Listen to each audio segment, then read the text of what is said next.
A gente vai continuar aqui falando um pouco sobre metodologias ágeis. Eu expliquei o que foi o início do movimento de métodos ágeis, de onde ele surgiu, o que ele pregava e como que ele embasava os métodos ágeis que a gente vê hoje, tá? Aí a ideia, a partir daqui, é eu apresentar mais ou menos 3 métodos que a gente vê sendo mais citados, né, hoje em dia, e a gente vai ver que às vezes as empresas, inclusive, customizam mesmo esses processos, tá? Mas é legal a gente passar por esses 3 para a gente ter uma noção das possibilidades, né?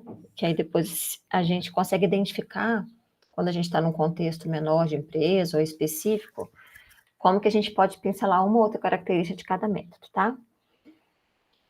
A ideia aqui é eu fazer essa aula hoje, e como a gente está se aproximando do recesso, eu vou gravar o vídeo da aula de quinta. Então, se eu conseguir, eu vou gravar até hoje mesmo, e já vou disponibilizar, porque assim, quem quiser, de repente, enxugar essa semana e já adiantar essa aula, já pode assistir, tá? Aí, quando a gente voltar, a gente faz uma revisão, e a gente faz o exercício relativo a essa parte que a gente ainda não fez, ok? Mas quando eu colocar o vídeo da próxima aula online lá no Moodle, eu aviso por e-mail. Então, já antecipando, a gente quinta-feira não terá o nosso encontro síncrono, tá bom? Vai ficar esse vídeo aí da aula para vocês assistirem. Então, gente, voltando aqui, sobre o Scrum. Scrum provavelmente é um termo que grande parte de vocês já pode ter escutado, mesmo que não saiba em detalhes, tá? O que é o Scrum? Scrum é um método, um dos métodos ágeis hoje, inclusive um bem utilizado. Ele traz a estrutura dele se baseia em todos aqueles princípios que a gente viu de metodologia ágil, né? Um processo mais leve, que prioriza as pessoas ao invés dos documentos. Então, eu vou voltar só um pouquinho aqui, só para a gente relembrar os princípios que eu acho que é importante aqui. Eu passei na última aula. Quais eram os valores, né, do Manifesto Ágil? Indivíduos e interações estão acima de processos e ferramentas. Software funcionando está acima de documentação compreensível. Colaboração do cliente está acima de negociação do contrato. E responder às mudanças está acima de seguir um plano. Então, esses valores, eles regem todos esses métodos que a gente vai ver, tá? E eu não sei se vocês chegaram a assistir aqueles 2 vídeos que eu coloquei lá no Moodle, né, de bate-papos, assim, de pessoas que estão nas empresas hoje, eles falam muito isso, né? Não é que você não tem processo e ferramenta, não tem documentação, ou não tem negociação de contrato, ou não tem plano nenhum, né? Você tem um pouco dessas coisas, senão seria caótico. Mas os processos em si ágeis, eles vão priorizar os lados de cá, né? Para tornar justamente esses processos mais leves. Então, a gente vai entender hoje de forma muito clara como que no Scrum a gente já consegue perceber essas questões. O Scrum, ele foi concebido inicialmente na indústria automobilística e depois ele foi migrado para outras áreas, incluindo a área de produção de software, tá? É um modelo ágil e o conceito mais importante do Scrum é o sprint. O que seria o sprint? É o ciclo de desenvolvimento que ele utiliza, porque ele é um método interativo e incremental, a gente já viu o que é isso, então é aquele que é desenvolvido em ciclos, onde em cada ciclo a gente libera uma porção do sistema, tá? E então o sprint vai ser um dos conceitos mais importantes dentro do Scrum. E o Scrum, ele prega que esse sprint ele deve ter uma duração curta, de 2 semanas a 1 mês. Então, essa duração vai depender, lógico, da equipe em que ele está sendo praticado, dos projetos, enfim, vai ser uma decisão da gerência de projeto junto com a de processo, mas a ideia é que não seja um ciclo longo, justamente para alimentar aqueles princípios que a gente viu, de estar tendo sempre entrega rápida, feedback com o cliente, software pronto ao invés de documentação e por aí vai. Então, a gente vê muito essa figura aqui, ou figuras parecidas com essa, quando a gente quer ter uma visão geral do Scrum.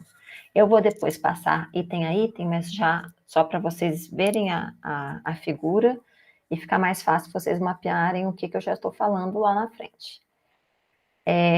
Dentro do Scrum, a gente tem como concepção pegar os requisitos do cliente informar o que a gente chama de Product Backlog, que é como se fosse um catálogo do produto, tá?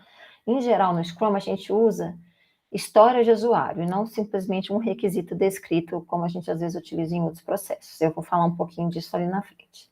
Então, a gente tem a porção dos requisitos aqui, e aí o que acontece? Quando a gente vai aqui para os ciclos, a cada início de ciclo, a gente visualiza o que vai ser feito naquele ciclo, e forma o que a gente chama de sprint backlog, que aí já é o quê? O catálogo daquela sprint, que é o ciclo, né, que a gente vai começar. E aí, nesse ciclo aqui, ó, de duração de 2 a 4 semanas, eu vou desenvolver o que está aqui no Sprint Backlog, que é o que foi alocado para esse ciclo. No início, eu faço isso através do Sprint Planning Meeting, que é um encontro de planejamento da sprint, onde a equipe está ali organizada para poder organizar o que vai ser feito a partir desse Sprint Backlog, né? Dividir o trabalho, enfim. E aí, o desenvolvimento vai ser feito nesses ciclos, tá? Lembrando que aqui no Scrum, a gente tem um encontro diário, que é feito todos os dias, ele é chamado de Daily Scrum, que é onde você faz um pequeno brainstorm ali do que está sendo feito, eu vou explicar ali na frente. E aí, depois que você termina, né? Na verdade, eu acho que é assim, não, é assim.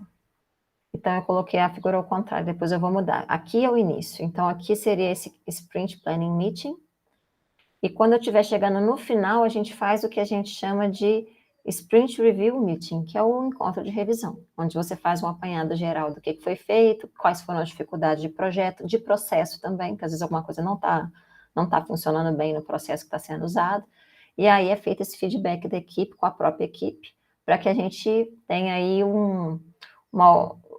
esses feedbacks sejam usados nos próximos ciclos para melhorar o que é preciso melhorar, tá?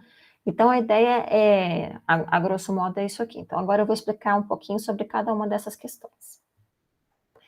Quando a gente falou em processo, a gente viu que um processo é o quê? Com atividades, artefatos, papéis. Então, quais são os papéis dentro do Scrum? Dentro do Scrum, a gente tem o que a gente chama de Scrum Master. O Scrum Master é o papel, né, quem for desempenhar esse papel, é aquele papel que é como se fosse o gerente em todos os sentidos, tá? Ele vai ser o responsável por manter a equipe trabalhando bem. Então, não é que ele é um líder, mas ele é um facilitador, que a gente chama, né? Ele conhece bem o modelo, ou seja, o Scrum e o funcionamento do Scrum. Então, ele vai estar ali para dar o suporte para a equipe, no sentido de qualquer dificuldade que o desenvolvedor está tendo em seguir o Scrum, em fazer as atividades que são previstas, ou a forma de organizar, enfim, ele vai ajudar a resolver esses conflitos no dia a dia ali do Scrum. Então, esse é o Scrum Master. A gente vai ter um outro papel, que é o de Product Owner. Então, lembra, papel dentro do processo é alguém que faz alguma coisa, mas a pessoa que vai assumir esse papel é uma pessoa do mundo real e que vai ser escolhida depois em cada caso, tá? Então, o papel Product Owner, que é o dono do produto, vai ser a pessoa responsável pelo projeto em si. Então, esse papel aqui tem como atribuição de indicar quais são os requisitos mais importantes para o cliente, que aí eles têm que ser tratados nas sprints iniciais. Ele é responsável pelo retorno de investimento, ou seja, por analisar se está havendo retorno para o investimento que o cliente fez, né? Então, isso aí ele observa a partir do software que está ficando pronto, né? E do feedback do cliente. E ele também é responsável por conhecer e avaliar as necessidades do cliente. Então, a gente geralmente costuma dizer que o Product Owner é como se fosse um representante dos interesses do cliente, mas não é que é o cliente, ele pode ser uma pessoa da equipe, mas que é o maior conhecedor dos requisitos do cliente, então ele vai representar esse lado do cliente para poder esclarecer dúvidas sobre as regras de negócio do cliente, priorizar o que é mais importante para o cliente, então ele vai estar em contato direto com a equipe para ajudar nos planejamentos, tá? E você tem o Scrum Team, que é a própria equipe de desenvolvimento, propriamente dita, tá? Aqui ele fala, né, que ela não é necessariamente dividida naqueles papéis tradicionais de analista, projetista, programador, mas todo mundo pode desenvolver o produto em conjunto. e usualmente são recomendadas equipes de 6 a 10 pessoas. Isso aí pode variar, tá? Mas uma coisa é que o Scrum não é um processo, até por ser um processo ágil, ele não é um processo que lida bem com uma equipe extremamente grande, né? Vocês vão ver que pela estrutura dele, se você colocar, por exemplo, uma equipe de 100 pessoas para agir com o Scrum, você vai ter que fazer algumas adaptações, para não perder informação em ruído de comunicação, tá? E aí, o que acontece? Quando a gente vai começar o desenvolvimento com o Scrum, então tem a lista de requisitos, que aqui se chama Product Backlog, tá? Então, o que acontece? O Product Backlog, ele é uma lista, como se fosse uma listagem das funcionalidades que vão ser implementadas no projeto, tá? Essa lista, ela pode estar na forma de requisitos, então, o que é um requisito? É quando você descreve o requisito, né? Por exemplo, tem que ter um cadastro X, tem que fazer tal operação. Então, isso é que a gente chama de requisito. Ou ela pode estar organizada em histórias de usuário, tá? Então, história de usuário é como se fosse isso aqui, ó. É como se o próprio cliente ou o próprio usuário futuro escrevesse o que ele quer que tenha no sistema para ele utilizar, tá? Então, eu coloquei alguns exemplos aqui de história. Por exemplo, como cliente, eu quero consultar os pagamentos realizados no portal de operadora para que possa controlar as minhas contas. Uma outra história seria, como cliente, eu quero imprimir a segunda via do boleto de pagamento pelo portal da operadora para que não tenha que ir à operadora. Então, são histórias que são escritas como se fosse o próprio usuário, tá? Na verdade, requisito e história de usuário são duas formas de escrever a mesma coisa, são dois formatos diferentes. Desculpa, gente. Então, o que acontece? Geralmente, a gente vê nesses métodos ágeis, eles usando histórias de usuário ao invés de requisitos. Até porque, como existe uma valorização muito grande da presença e da comunicação com o cliente, você acaba priorizando isso e utiliza a história de usuário, que é como se fosse o próprio usuário escrevendo, ou o próprio cliente. Mas não é uma obrigação, né? Você pode ver listagem de requisito ou história de usuário, tá? Então, eu vou voltar aqui.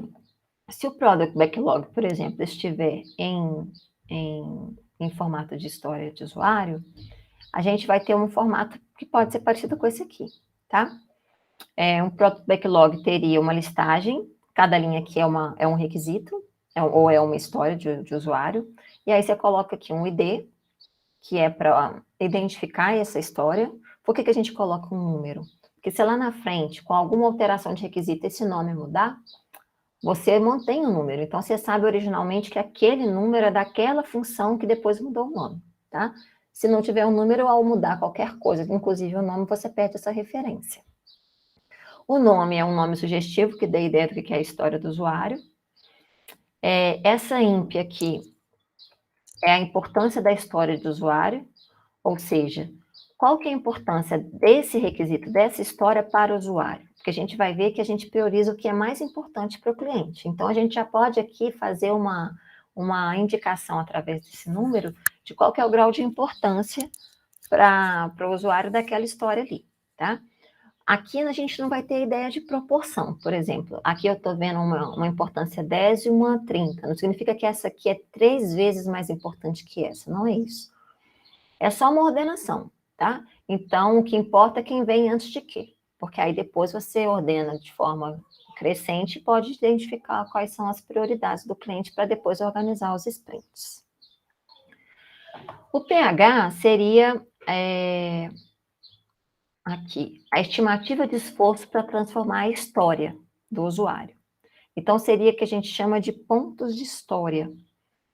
É uma forma de contabilizar o esforço para você desenvolver aquela história do usuário, ou seja, para você transformar aquele requisito ali em algo já implementado no sistema. Então, por exemplo, essa história aqui, ela tem a ver com o que no sistema? Tem que ser possível logar, abrir página de depósito, depositar 10... Não, não é isso. A história do usuário...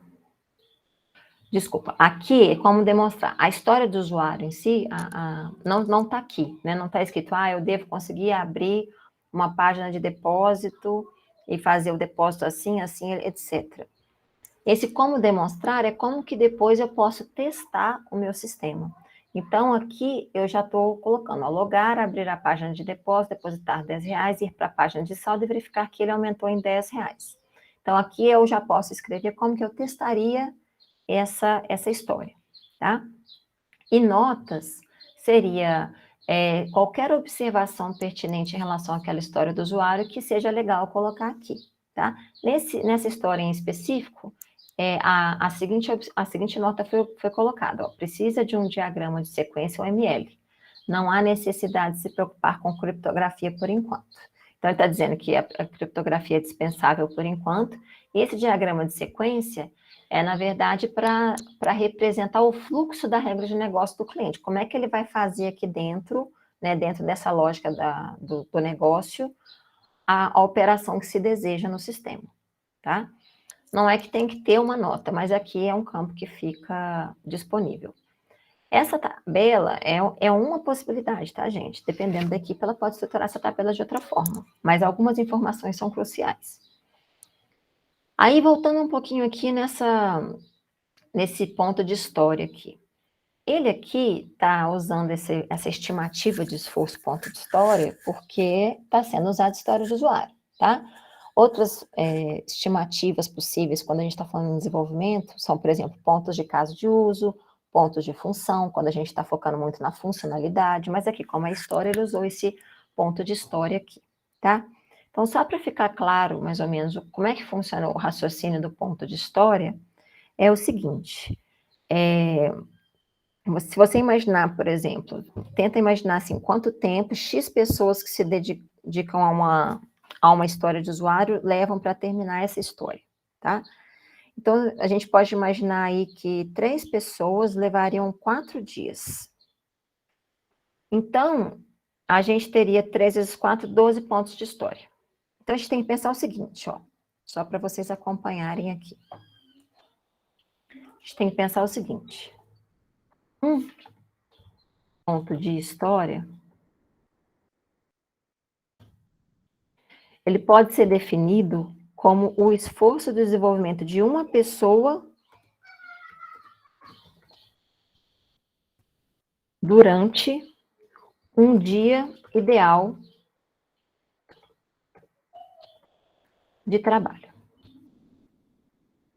Que é aí, mais ou menos, em geral, que a gente contabiliza de 6 a 8 horas, né? Se eu precisar, por exemplo, de uma pessoa durante 3 dias para fazer uma história, por exemplo, então, se eu tiver uma pessoa por 3 dias, eu teria aí 3 pontos de história, tá?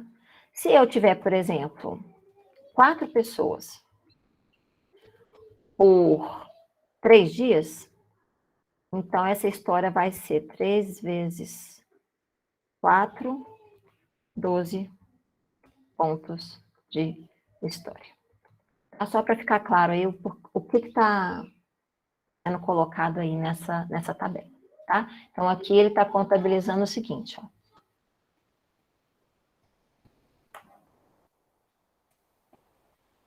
Que essa história aqui demora 5 pontos de história e essa aqui 8 pontos de história, tá? Bom, a gente sabe que tem que ter algum tipo de estimativa de esforço quando você vai fazer planejamento de ciclo. Aqui é uma possibilidade, mas podem haver outras, como eu falei, ok?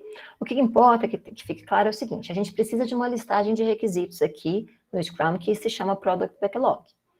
E aí, como você vai listar isso, é flexível, mas se você estiver usando histórias de usuário, todas elas têm que seguir a mesma lógica, tá? Então, o Product Backlog é a reunião de tudo que tem que ser feito, pelo menos que foi apurado até aquele momento de requisito para aquele projeto. A sprint é o ciclo, tá? Então, o sprint é o ciclo de desenvolvimento de poucas semanas de duração sobre o qual se estrutura o Scrum. No início de cada sprint é feito o que eu falei, né? O Sprint Planning Meeting, que é quando você planeja o sprint. Aí o que você tem que fazer?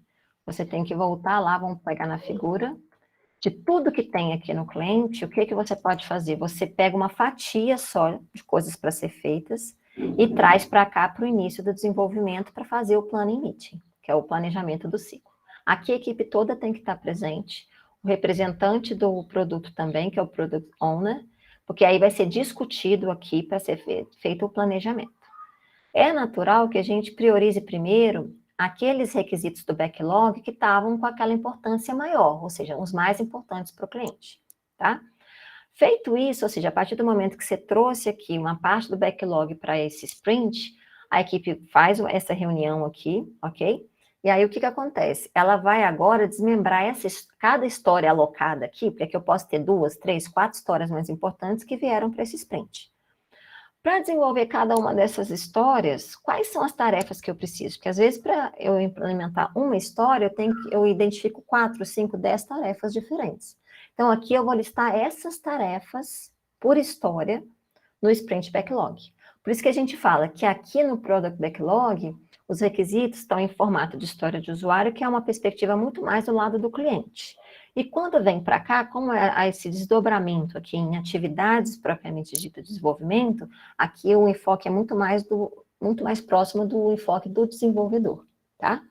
Então, a partir do momento que a equipe fez esse desdobramento, decidiu o que vai ser feito aqui, cada história foi desmembrada em tarefas para serem alocadas à equipe, né? Às vezes, inclusive, você divide uma parte das histórias desse sprint backlog e suas respectivas tarefas vai para uma parte da equipe, o restante fica com uma outra parte, há um escalonamento aí, né? Aí sim você vai para o desenvolvimento. Mas aí o que acontece para a gente organizar o sprint aqui? A gente usa o quadro, tá? Então aqui, ó, depois da gente, então, a partir do Product Backlog, gerar o Sprint Backlog daquele sprint que vai ser feito naquele momento, a gente passa para o quadro, que geralmente é aquele quadro Kanban. Aqui a gente tem aqui, ó, as histórias, as tarefas a fazer, as tarefas em andamento, para verificar e terminadas. Então, quando você vai para aquela reunião do sprint de planejamento, você vai pegar as histórias que foram alocadas para aquele sprint, a equipe faz a reunião, então, por exemplo, para essa história aqui, foram identificadas essas tarefas todas aqui, ó, né? Então, o que acontece? Inicialmente todas estão aqui na coluna de tarefas a fazer. À medida que você vai caminhando, né, no desenvolvimento daquelas 2 a 4 semanas, você vai finalizando cada tarefa, então elas vão passando para cá, em andamento, e depois já estão terminadas e falta só verificar, ou seja, testar, e depois elas estão terminadas, tá? Então, a gente usa esse quadro aqui, que a gente utiliza, inclusive, em outras áreas, não só em software, mas que a gente usa aqui para fazer o controle desse desenvolvimento, tá? Só um minutinho, pessoal.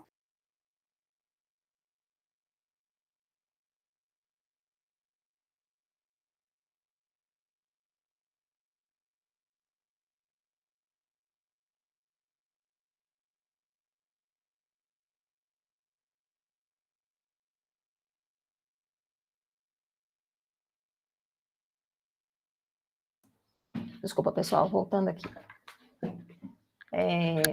Então, como é que a gente atualiza esse quadro? Esse quadro aqui é praticamente como se fosse o suporte para a gente durante o desenvolvimento todo da sprint, tá? Ele, às vezes, tem essa cara aqui, ó. A gente vê, geralmente, ele, às vezes, com post-its.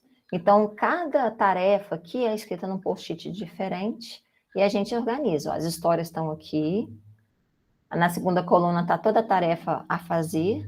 Depois, à medida que você vai caminhando, você vai mudando esses post-its aqui de lugar, tá? Então, quando a gente começa a sprint, que é aquele ciclo, o quadro inicializado com as histórias de usuário, que estão na primeira coluna, eles são retirados do Product Backlog, tá? Aí a equipe define as atividades, igual eu falei, e lista essas atividades aqui na coluna 2. Essas atividades são as atividades que estão no Sprint Backlog. À medida que as atividades vão sendo realizadas, elas vão sendo migradas para as outras colunas. E vamos supor que aqui no meio do caminho, o Product Owner, por exemplo, identifica que teve mais alguma tarefa na hora que eles foram pegar uma história e dividir isso em tarefa. Às vezes alguma tarefa fugiu, não foi prevista. Durante o ciclo, se for uma tarefa relativa a uma história que já estava prevista para esse ciclo, aí o desenvolvedor pode colocar e adicioná-la aqui nessa coluna de a fazer, tá? Lógico que isso aí pode impactar o rendimento da sprint. Mas aí ele vem, coloca aqui, e segue a mesma lógica, tá? O que não é para ser feito é ser adicionado no meio do sprint uma história nova que não estava prevista para aquele sprint aqui nesse quadro. Aí não, aí a ideia não é essa. É a partir do momento que você definiu determinadas histórias para aquele sprint, você vai cuidar daquelas histórias aí. E aí a gente tem a reunião diária do Scrum, que é o Daily Scrum. Então, o Daily Scrum é justamente o quê? Para fazer acompanhamento desse projeto. Como o método ágil ele preza a comunicação e as pessoas em detrimento de documentação, né, ele prioriza, ele dá mais importância a essas questões, é feito, então, um encontro diário com a equipe, para que a equipe atualize, cada desenvolvedor atualize a equipe do que está sendo feito. Né? Então, a ideia é o seguinte, essa é uma reunião rápida, em pé mesmo, porque tem que ser rápido, onde cada um só fala o que fez antes, no dia anterior, o que vai fazer em seguida, e se tem alguma coisa que está impedindo de prosseguir com aquele trabalho. Porque se tiver algum impedimento, o Scrum Master pode ajudar nesse sentido, ou às vezes a própria equipe soluciona aquilo ali na hora da conversa. Em geral, ela é em pé justamente para ser rápida e o Scrum sugere que seja feita depois do almoço, porque aí o desenvolvedor já está imerso na rotina ali de desenvolvimento, né? Ele já não... Porque quando ele chega no trabalho, às vezes ele ainda está com a cabeça em casa, está com a cabeça em problema pessoal, etc. Depois do almoço, além de ter o cansaço, né? Que às vezes geralmente a gente fica mais sonolento, então você fazer uma reunião rápida em pé, você, né, ajuda, contribui para a pessoa ficar mais alerta, e ela já está mais imersa nos assuntos da empresa e do desenvolvimento, então tende a ser mais produtivo. Aí é essa reunião que faz a atualização do quadro, tá? Então aqui, ó, quando é feita a reunião frente ao quadro. Se o desenvolvedor ontem fez determinada coisa, então eu tiro o que ele fez aqui do to-do, coloco ou em progress ou para testar. Então esse quadro ele vai sendo atualizado pelo Product Owner, que mantém sempre isso aqui atualizado, mas com base no que os desenvolvedores vão reportando nos Daily Scrum, tá? Ou seja, nas reuniões diárias. E aí eles mantêm aqui tanto esse quadro Kanban, quanto esse gráfico aqui, que é o que a gente chama de Sprint Burn Down. O que é o Sprint Burn Down? A gente tem um número de tarefas para aquele sprint, né? Quando a gente está aqui no quadro, o que a gente falou? Espera que agora eu me baguncei aqui. A gente falou que a partir das histórias que foram alocadas para aquele ciclo, eu tenho a listagem de todas as tarefas. Então, vamos supor que eu tenho aqui 100 tarefas, né, que estão distribuídas aqui entre os desenvolvedores para ser feitas naquele ciclo. Então, esse quadro burn down, ele tende a ser o seguinte, ó. Vamos supor, aqui eu teria 100 tarefas aqui para fazer. Então, aqui é o número de tarefas no eixo Y, e aqui no eixo X é o tempo. À medida que eu caminho no tempo, aqui, a tendência é o quê? Eu vou realizando tarefas, então, o número de tarefas por fase vai caindo e o número de tarefas feitas vai subindo, né? Então, no mundo ideal, eu chegaria no final do ciclo aqui com o número de tarefas para serem feitas zerada, né? E o número aqui de tarefas feitas, eu chegaria a 100, que é o número de tarefas que eu tinha, tá? Lógico que essa reta, assim, desse jeito, é bem complicado de ser obtido no mundo ideal, porque às vezes você tem flutuações no meio do ciclo, tá? Mas a ideia do quadro é esse. Então, por que o quadro é usado? Para complementar o quadro Canvas. O quadro Kanban aqui, ó, tá? Porque aqui você até pode ter uma noção do progresso geral olhando de longe pelo montante de papeizinhos em cada coluna. Mas aqui eu tenho uma ideia do grosso, né? Ou seja, perante ao tempo total, como é que nós estamos? Vamos supor que eu estou com uma curva assim, ó, que eu estou subindo a curva aqui, ó. Eu estou começando a ver o seguinte, eu estou percebendo que tá cheio de tarefa nova que foi inserida aqui que eu não estava prevendo. Porque elas, em vez de estarem diminuindo, elas estão aumentando. Então, tem vários padrões diferentes que podem ser observados nesse gráfico que falam muito em relação à equipe e o que está sendo de comportamento da equipe durante o ciclo, tá? Então, esses dois quadros aqui, ó, vejam que são quadros informais, eles podem estar na parede com post-it mesmo, isso aqui pode estar, inclusive, num quadro branco de caneta, não tem problema com a caneta de escrever no quadro branco, mas são mecanismos de controle bem interessantes e bem ágeis que ajudam a equipe durante a sprint. E isso vai sendo atualizado até o final da sprint, tá? Quando chegar no final da sprint, como vão vir novas histórias, aí isso tudo é recomeçado.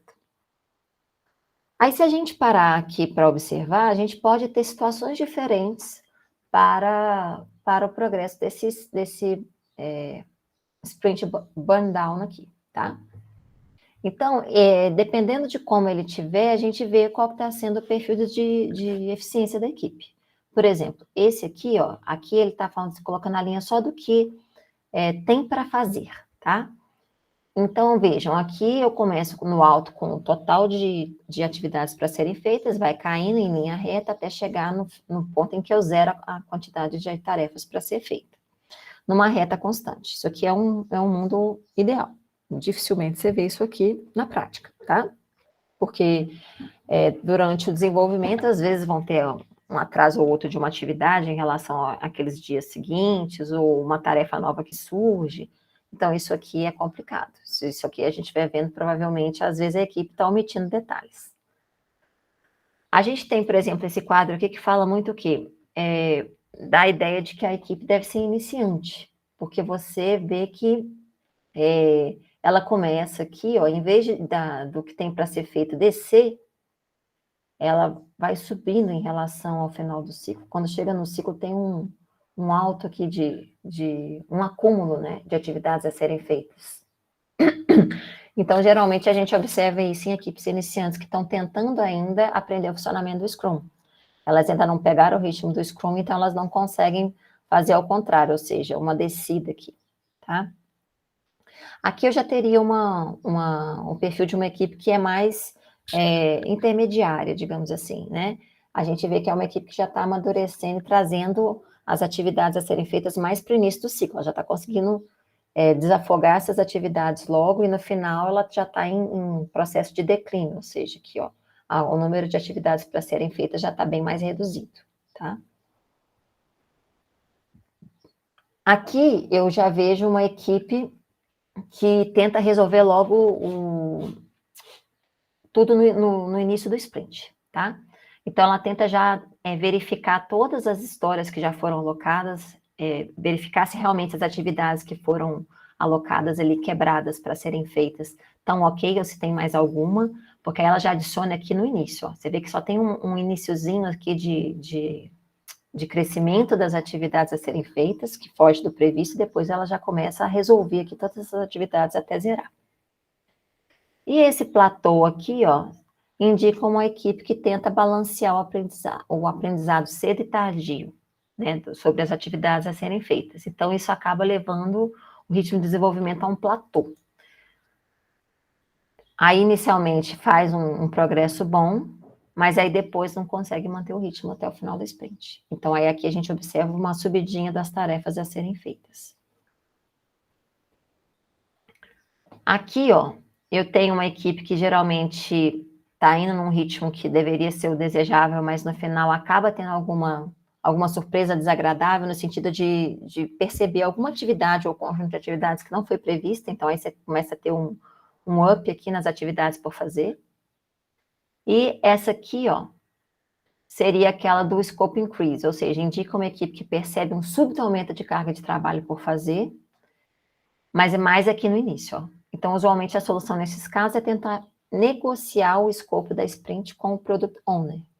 Porque a gente falou, né, que geralmente as histórias que são alocadas para um sprint, elas são alocadas e não é para mexer nisso. Mas num caso excepcional, onde você, sei lá, vislumbra que as histórias têm que ter um ajuste, você pode tentar aí uma negociação com aquele Product Owner, que é aquele membro da equipe que é o maior representante dos requisitos do cliente, para tentar, às vezes, ajustar isso aí em relação a esse ciclo e os futuros. Tá? Então, aí você vê que logo que se descobre uma porção de trabalho que não se imaginava, a gente tem um up aqui, mas depois, provavelmente depois dessa negociação, você começa a ter uma estabilização de declínio das atividades para serem feitas. Então, vejam que, através de um gráfico muito simples, a gente tem ele é muito rico e rápido no sentido de mostrar o progresso da equipe naquela sprint.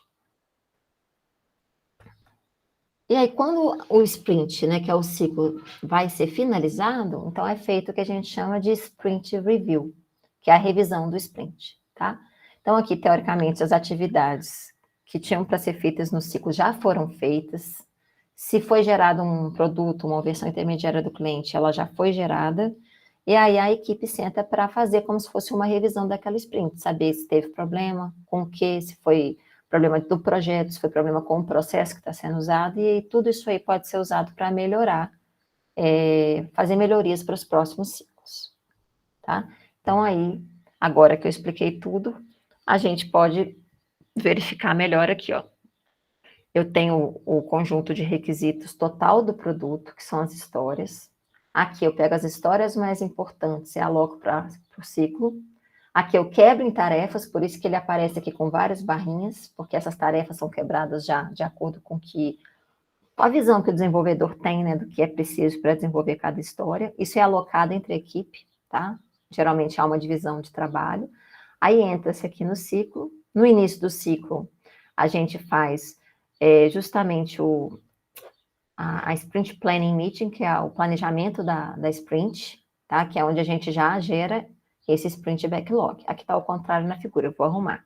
Aqui, esse Sprint Meeting é aqui no início, porque o ciclo está assim, eu tinha achado que era o contrário.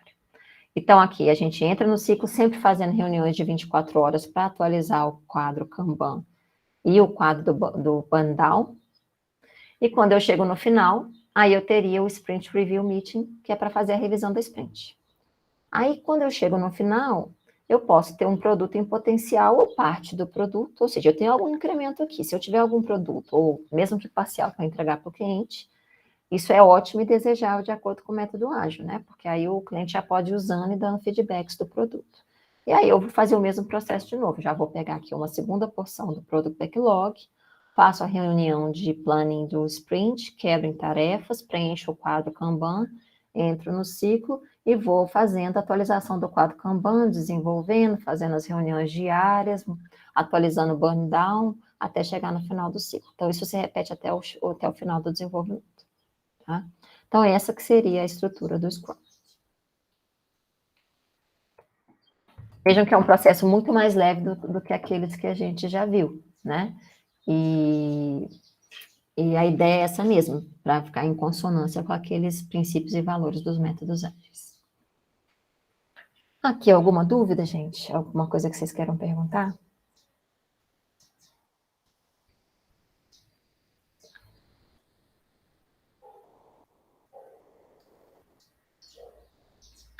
Nenhuma dúvida? Ok. Então, o segundo método que a gente vai ver seria o Extreme Programming, né, que geralmente a gente ouve muito como sendo o XP. É outro método ágil, e aí ele já, até para a gente explicar, já é um pouquinho diferente, porque, por exemplo, a gente dificilmente vê um gráfico ou uma ilustração visual do Extreme Programming. Quando você vê a descrição do Extreme Programming, ele descreve mais em termos de conceitos e princípios e práticas que devem ser feitas durante o desenvolvimento. Então, é um modelo ágil, inicialmente adequado a equipes pequenas e médias, e é baseado em uma série de valores, princípios e regras. Tá? Ele surgiu no final da década de 90, criado pelo Kent Beck, que é um cara muito expressivo na área de engenharia de software. Quais são os valores do XP? São esses 5 aqui, tá? Simplicidade, respeito, comunicação, feedback e coragem. O que seria a simplicidade? Bom, muitas pesquisas mostram que, às vezes, mais da metade até das funcionalidades introduzidas num sistema nunca são usadas. Então, esse valor tem a ver com você, enquanto equipe de desenvolvimento, focar nas funcionalidades que vão ser efetivamente necessárias. Aí é fazer essa análise para primar pela simplicidade no software que vai ser desenvolvido. O respeito entre os membros da equipe, porque sem respeito a comunicação falha e o projeto afunda. A comunicação, que é essencial para que o cliente consiga dizer o que ele precisa, e de preferência sempre pela comunicação verbal, ou por uma reunião, ou por um telefonema, ou por uma call, hoje em dia, né, pelo meeting, sempre priorizando a comunicação verbal ao invés da escrita.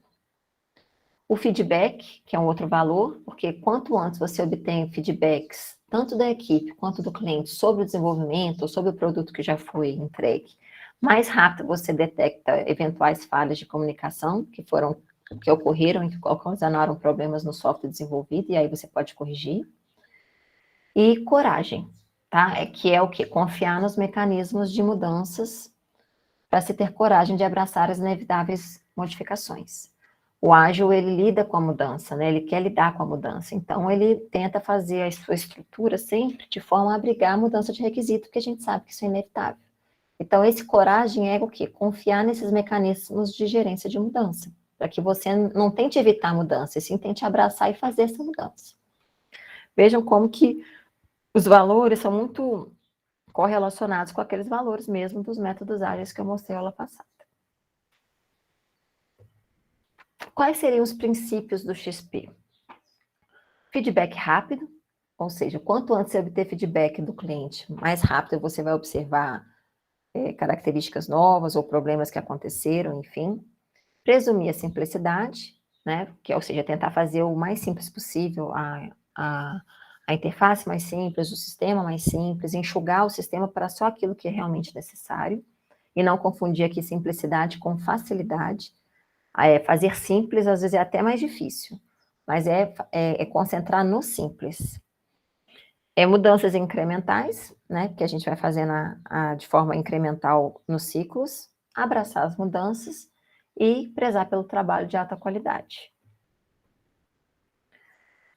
E aí, quais seriam as práticas do XP?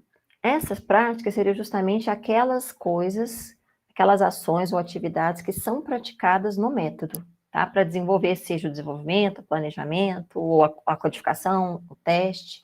Então, ele vai listar as práticas que devem ser feitas para lidar com cada uma daquelas questões de desenvolvimento. Então, essa prática aqui, jogo do planejamento, ela tem a ver com o planejamento do desenvolvimento. Então, semanalmente, a equipe deve se reunir com o cliente. Observem que, então, aqui o ciclo é curto, semanal, tá? Deve haver, então, uma reunião com o cliente para priorizar as funcionalidades a serem desenvolvidas. Vejam que, independente do método, tanto naquele que eu mostrei quando era planejado, quanto aqui no Scrum ou mesmo no XP, a ideia é sempre priorizar o que é mais importante para o cliente, né? Porque, do contrário, não faz muito sentido. Cabe ao cliente identificar as principais necessidades e a equipe de desenvolvimento estimar quais podem ser implementadas no ciclo semanal que se inicia. Então, dessa reunião aqui, desse jogo do planejamento, o cliente fala o que ele quer como sendo mais importante para ser feito logo. E a equipe de desenvolvimento, ela entra fazendo a estimativa de esforço para aquilo que o cliente quer, porque às vezes não cabe, não tem como abrigar aquilo em um ciclo de semana, né? Ou às vezes até aquilo ali é muito simples, dá para abrigar dois ou três requisitos que o cliente quer para aquela semana, então a equipe vai entrar nesse sentido, tá? E aí, ao final desse planejamento aí, você vai ter, então, um planejamento para o que vai ser feito naquele próximo ciclo semanal. Uma outra prática do XP é que a equipe de desenvolvimento, ela conheça bem a linguagem do cliente e seus significados. Ou seja, ela entenda bem a regra de negócio, do negócio do cliente, né, os termos, às vezes os termos técnicos da área do cliente, vamos supor que é algo ligado à agronomia, quais são os termos técnicos ali, etc. E é interessante que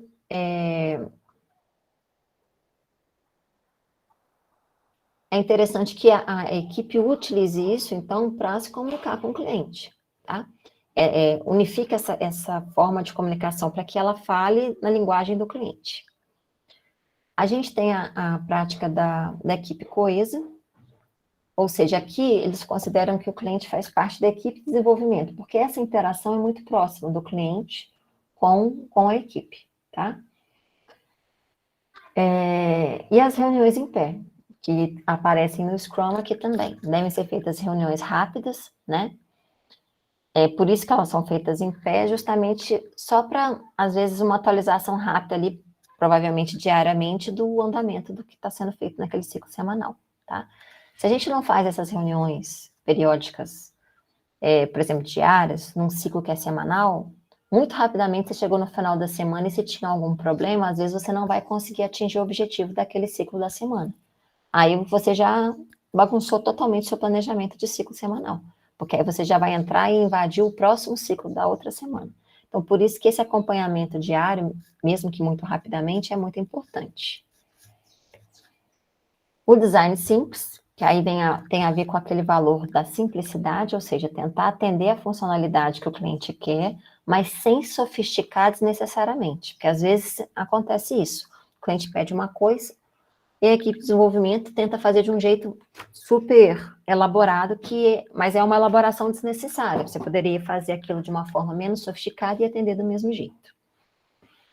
Fazer versões pequenas, que são aquelas que geralmente são liberadas depois dos ciclos. Então, isso aqui nem tem como ser diferente se o ciclo é semanal.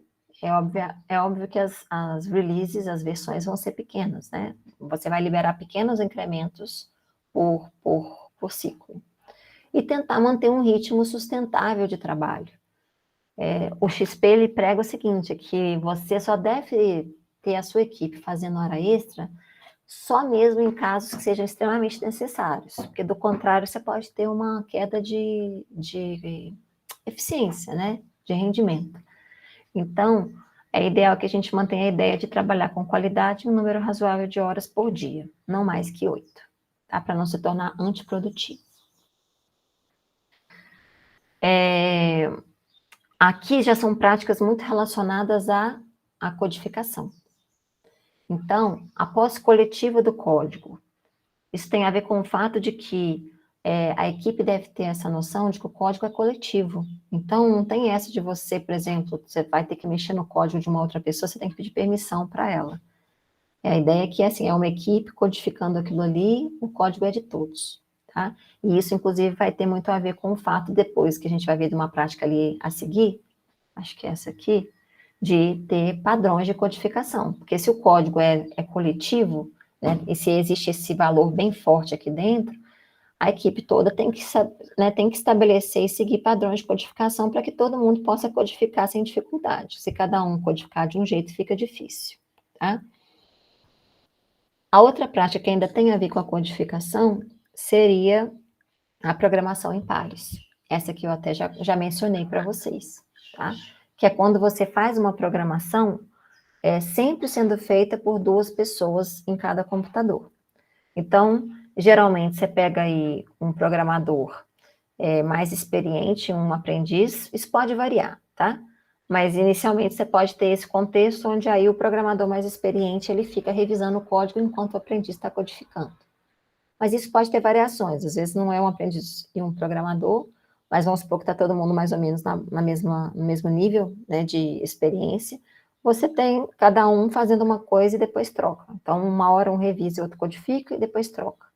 Então, você acaba tendo aí o seu código, né, sempre sendo revisado. E isso diminui drasticamente a possibilidade de vários erros no sistema. Tá? Então, isso é uma prática que é talvez a prática mais famosa desse XP, que é o System Programming, que é a programação em pares. Ele também prega agora relacionado ao teste, né? Os testes de aceitação e o desenvolvimento orientado a teste. O que seria isso? Os testes de aceitação são aqueles que a gente faz junto ao cliente. O cliente utiliza o software que foi liberado e ele verifica se os requisitos que ele previa para aquele software foram atendidos. E o desenvolvimento orientado a teste, que é o Test Driven Development, é aquela ideia de que antes de você programar, você já pensa no teste de unidade que você vai fazer. Então, há pesquisas que falam que quando você pensa no teste antes de você codificar, você também reduz os erros, principalmente erros de lógica. Tá? Então, isso aí seria uma outra prática que o XP prega. A refatoração, outra prática, tem a ver com você avaliar constantemente a necessidade de se reescrever determinadas porções de código que estão ficando ilegíveis ou difíceis de gerenciar, tá? E aí tem que ser julgado o custo-benefício disso, porque a refatoração gasta um tempo da equipe, tá? Mas às vezes, por exemplo, é uma parte do código que é muito crucial para o sistema e provavelmente sempre vai estar ali sendo alterada de algum jeito, se ela começa a ficar difícil de ser gerenciada e de dar manutenção, é complicado para a equipe. Então, às vezes, o custo-benefício ali vale a pena de fazer uma refatoração. A integração contínua seria você estar sempre integrando funcionalidades novas àquilo que vai ser a versão intermediária do ciclo. Então, não esperar até o final do ciclo para integrar uma funcionalidade. À medida que você vai fazendo a funcionalidade, você já vai incorporando aquilo no sistema e vai fazendo os testes, tá? Porque ali, se você já percebe no meio do ciclo que a funcionalidade tem um problema, você já descobre, às vezes, no meio do ciclo você já vai corrigir. Se você esperar só até o final do ciclo para juntar tudo, você pode ter alguma surpresa inesperada, né? Alguma surpresa desagradável, no sentido de achar erros e você ter mais esforço. Ou o ciclo já está terminando, aí você não tem mais tempo de corrigir. Então, essas seriam as práticas, tá? Vejam que a gente tem no XP, então, uma forma diferente de descrever o método. A gente não tem, assim, um esqueminha gráfico, né? A gente tem um conjunto de valores, de princípios, algumas práticas que a gente deve seguir, mas aí o desenvolvedor, dentro dessa ideia, que vai fazer seu desenvolvimento utilizando esses elementos. Agora, com relação ao planejamento. Quando a gente vai fazer o planejamento, ou seja, planejar o que vai ser desenvolvido, principalmente o que vai ser escalonado para cada ciclo semanal, a gente deve usar histórias de usuário, o planejamento de entrega, que cria o cronograma de entregas, ou seja, é bom você entender quando você vai conseguir entregar porções de software para o seu cliente, porque às vezes, por exemplo, uma semana só, você não consegue chegar a ter uma versão intermediária. Então, mas se você colocar em planejamento, né, aquilo que tem para ser desenvolvido dentro dos ciclos semanais, você consegue entender em quais ciclos semanais tem como liberar a versão para o cliente. Então, isso seria um planejamento de entrega, tá? Tentar sempre fazer entregas pequenas e frequentes. Então, se você conseguir fazer esse planejamento, né, de forma que você escalone o trabalho da equipe para você ter sempre o máximo possível finalizações de ciclo com entregas intermediárias, melhor, porque aí mais feedback do cliente. O projeto é dividido em iterações, que são os ciclos, e o planejamento da iteração inicia cada iteração. Então, você aloca uma parte para aquela iteração, junta com a equipe e vê como é que você vai desenvolver e como é que você vai dividir aquilo entre as pessoas naquele ciclo.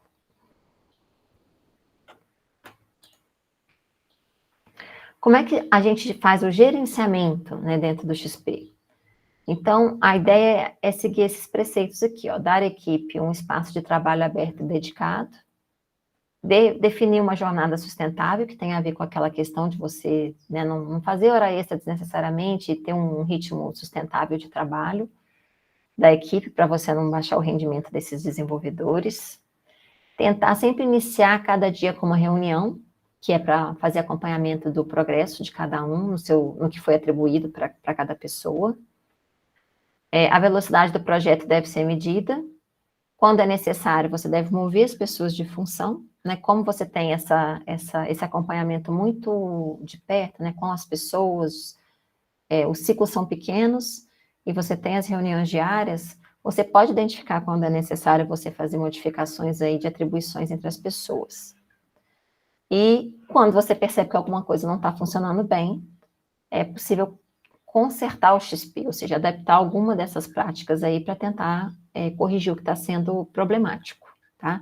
E esse feedback da equipe do cliente são sempre muito importantes justamente para isso.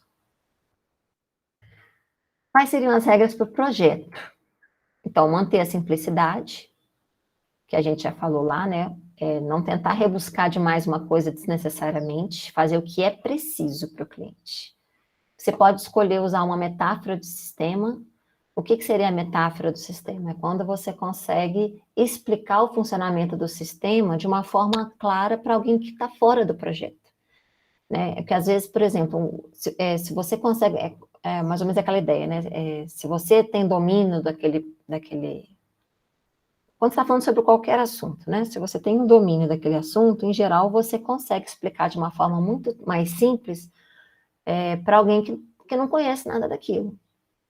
Então, isso seria você ter uma metáfora do sistema, você chegar a ter um entendimento por parte da equipe de forma simples sobre o objetivo principal do projeto. Eles pregam o uso de cartões CRC. O que seria um cartão CRC? Cartão de responsabilidade e colaboração. Quando a gente vai fazer o projeto, a gente já está num nível em que a gente está fazendo as classes que vão compor o nosso sistema, né? E aí, o que é responsabilidade de cada classe? E como cada classe colabora com a outra classe, né? Isso aí a gente identifica através de chamadas a métodos de outras classes, ou quando você, por exemplo, declara um atributo numa classe que é do tipo de outra classe. Então, esses aí são as colaborações. Às vezes, quando você está fazendo um projeto, você pode perder detalhes nesse sentido, né? De não deixar o projeto completo, no que diz respeito ao que é a responsabilidade de cada classe, e também como que as classes colaboram entre si, quando elas são instanciadas. Então, esse uso de cartão CRC seria você fazer uma reunião onde cada desenvolvedor fica com alguns cartões, onde cada cartão representa o objeto de uma dessas classes que a gente já sabe que o sistema vai ter, e aí é dada uma determinada tarefa a ser feita dentro do sistema, e eles vão pensar, vão fazer um brainstorm do tipo assim, tá, se a gente fizer uma cronologia, uma sequência, pensar, né, no que seria a sequência de ações dentro do sistema para obter esse objetivo. Essa classe aqui faria o quê? Essa outra classe faria o quê? E aí você faz esse jogo de ideias para poder identificar as responsabilidades de cada classe e também as colaborações. Tá? Vejam que, de novo, é uma coisa informal. Tem uso de cartões, mas seria através de uma reunião. Uso de soluções afiadas, que é o que? Você utilizar, buscar soluções matadoras, digamos assim, né, para quando você identifica riscos do projeto. Aí vocês vejam que aqui a gente não tem muito risco sendo falado nos projetos, é a primeira vez que aparece nos métodos ágeis. Diferente daquela metodologia do BEM, que era toda orientada a risco. A gente não deve antecipar a funcionalidade, ou seja, cada funcionalidade deve ser implementada no momento certo, dentro do que foi estabelecido de ciclo para ela. E a refatoração, sempre que for possível, eu já expliquei o que é refatoração, quando for necessário reescrever alguma porção do sistema, então a gente deve usar esse artifício. Quais são as regras de codificação que o XP prega? O cliente está sempre disponível. Como ele prega essa interação bem próxima ao cliente, deve-se presumir que o cliente está sempre disponível. Que o código vai ser feito de acordo com os padrões que a equipe estabeleceu, justamente para poder favorecer aquele valor do código de todos. Escrever o teste unitário primeiro, que é o Test Driven Development, que a gente viu como valor ali atrás. Todo o código é produzido em pares, porque o XP prega como prática de programação a programação em par. E só um par faz a integração de código de cada vez. Então, a gente pode ter vários pares codificando, mas quando você vai integrar as partes, por vez, só um par integra. Tá? Isso é até uma forma de facilitar a centralização dessa integração, até para você controlar melhor essa integração. Porque aí quem está integrando fica mais consciente de todos os detalhes. Eles pregam também que deve haver um computador exclusivo para integração, e isso aqui, após do código é coletiva, tem a ver com aquele valor que a gente viu ali atrás. Quais seriam as regras de teste? Então, todo código deve ter teste de unidade. Então, é aquela ideia de que toda vez que você vai codificar, você já deve fazer o teste de unidade antes, para depois fazer o teste daquela unidade que você desenvolveu. E todo código deve ser testado com esse teste de unidade que foi feito para ele. Quando um erro é encontrado, você deve criar outros testes para poder analisar isso aí, e você deve executar os testes de aceitação com o cliente com frequência, tá? E esses resultados desses testes devem ser sempre divulgados entre a equipe, porque isso, na verdade, consiste no feedback do cliente. Então, vejam, o XP, ele tem essa forma alternativa, né, de descrever o método. Ele coloca um conjunto de regras, um conjunto de valores e um conjunto de práticas. e diz que o ciclo deve ser semanal. E diz que as entregas devem ser o quanto mais constantes possível.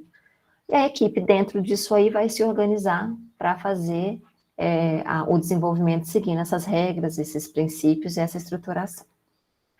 De novo, é um processo leve, que prioriza muito mais a comunicação verbal do que a escrita,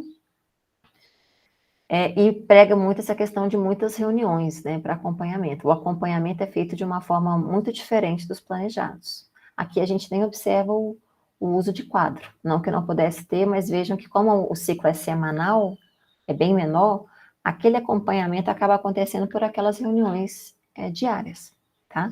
E aí o gerente de projeto tem que acompanhar isso muito de perto. Ok, gente? Então, esses dois é o que eu tinha planejado para mostrar para vocês na aula de hoje. Alguém tem alguma dúvida? Bom, então, assim, aqui é um pouco de teoria mesmo para apresentar esses processos, não tem jeito. O ideal depois, na hora da gente fazer exercício, é a gente dar uma confrontada, né, nas características de um com o outro. Mas aí, quando eu passar o exercício, a gente pensa um pouco, faz essas analogias.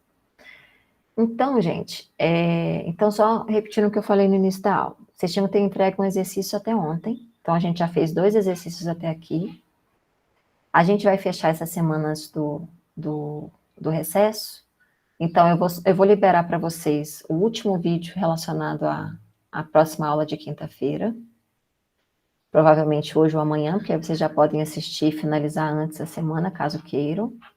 E quando a gente retornar, a gente revisa isso tudo aí e faz o exercício dessa parte, tá? Eu não vou passar o exercício agora, que não daria tempo para vocês fazerem, que aí já invadiria o Natal, ok?